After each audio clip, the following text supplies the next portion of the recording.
Hey guys, welcome to Paul Blart's Garage. I haven't done a video in a while, mainly because it's just, been due to because of work and stuff, but I just kind of wanted to go over something with you that will save you a lot of aggravation. If you got like me, I have a 2013 Dodge Challenger RT, and with a sunroof, which if I'd have had my way, I would have not had a sunroof. I hate them. They always have problems, always leak,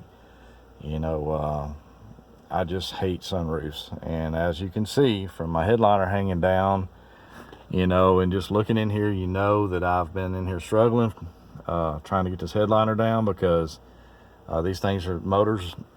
These sunroof motors are bad about going out or hanging up or getting debris in the track and won't close. And then if you got to go to work the next day and it's supposed to rain, you don't want your interior to get ruined with the sunroof being open.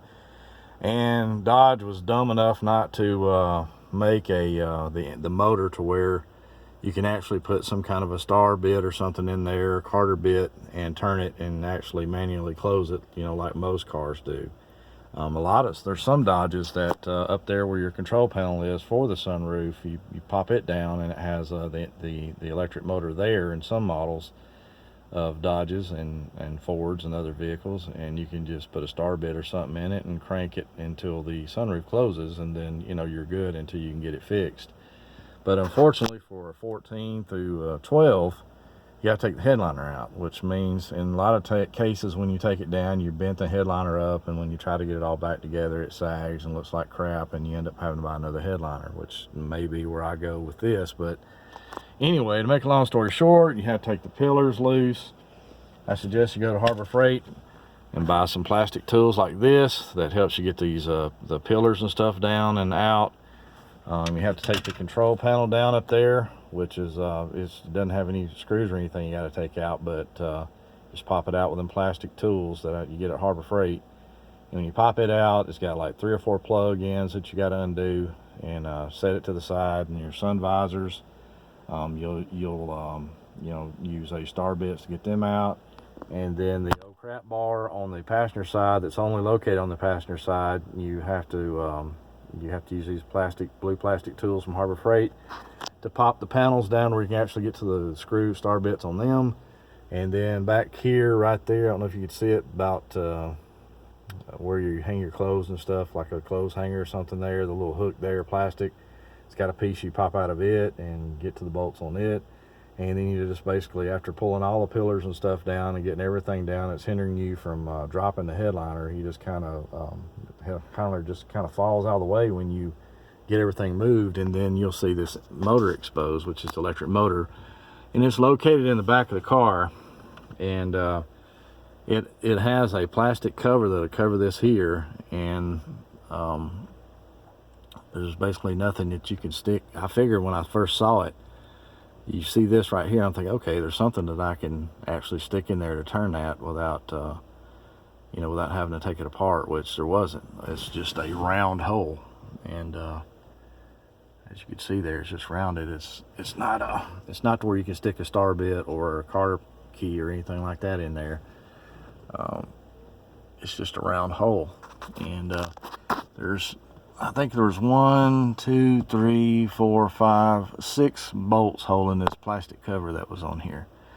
And you just pop it off, and then you take your pair of new nose pliers. You see these little plastic grooves here, these here, and you take needle nose pliers and spread them out. You stick them in here in this wheel.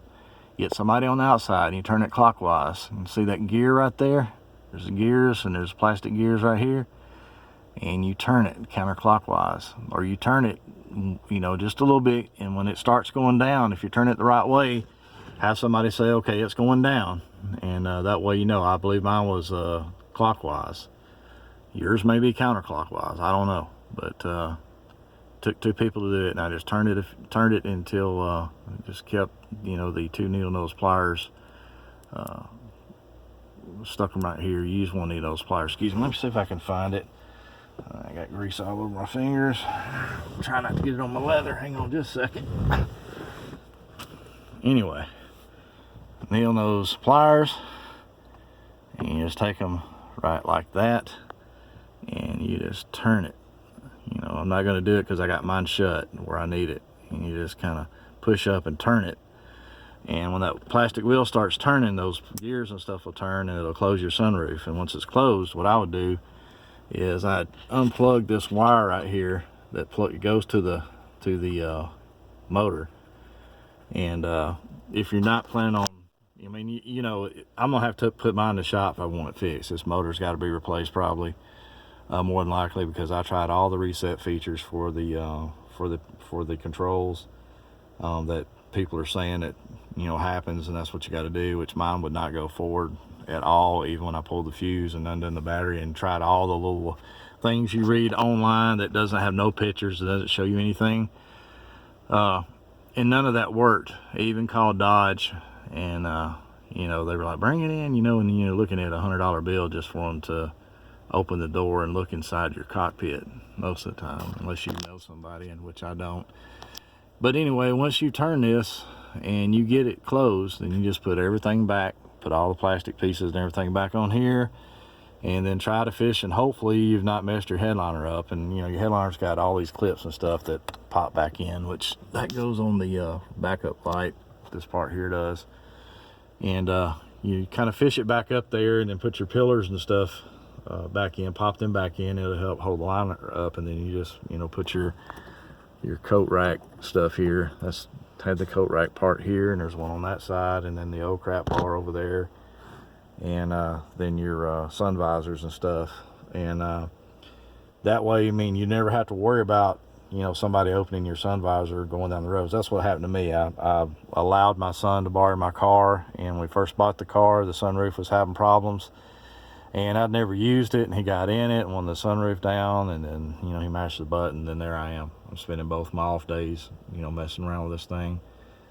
But hopefully this helps some people, because there is absolutely no video whatsoever on YouTube right now that shows you anything like I've showed you for a 2014 to a 2012. If you got a 2015 and up, you know, you're going to have to go through the same thing. And the star bits and stuff you're going to use to get the screws and stuff out. Let's see if I got any back here. I'll just go to Harbor Freight and you know, buy me a setup like this, because it was all different kind of sizes. None of these fit, you know, like the sun visors were different. The old crap bar was different. The coat holder or clothes holder thing back here was different. These bolts here are different, and but it should take you, if you know, working pretty steady, it should take you about an hour to get everything down and get that plastic cover off. You know, like I said, use needle nose pliers to turn it, because there's no star bit hole. I don't know why Dodge didn't make it to where you know, could just put a star bit or something in there, Carter key, and turn it and fix it. But anyway, hopefully this video helps somebody who is, you know, has to do something that's an emergency. If I could have just pulled this in a storage building or a garage and left it and drove something else, I would have. And my warranty doesn't cover it. I just have a basic warranty, so it's pretty much me having to do it on my own. But anyway, whenever I get everything put back together, maybe I'll do another video after everything's put back together. If you got any questions of what kind of tools I use, which I think I went over about everything I used here, or any questions about it or concerns, just, you know, hit me up, and I'll try to do the best I can to answer your question. But hopefully that helps some people out. Like I said, this is Paul Blark's Garage. It's been a while since I've done a video, because it's just work, and you know, this is a Dodge. It costs a lot of money to mod these cars. My next thing I kept saying I was going to do is I was going to get a mid-muffler delete, which I found some mandrel pipes that you can buy that you just cut mufflers out and use these clamps and stuff to put the mandrel bent pipes in to delete the mufflers. I'm probably going to do that next, probably tint the windows. And that'll probably be the rest, you know, all that I'll do this year on this vehicle, unless it's long tube headers, which would be the next thing. But anyway, it's Paul Blark's Garage. Hope this helped you. Sorry it's such a long video. Sorry I don't edit my videos. I don't try to make everything look good. They're kind of raw, so it's not a how-to. It's just showing you how aggravating and what you got to go through to get that sunroof down if your resets and all that stuff don't work. But anyway, it's Paul Blark's Garage. Hope this helped you. Peace out. Bye.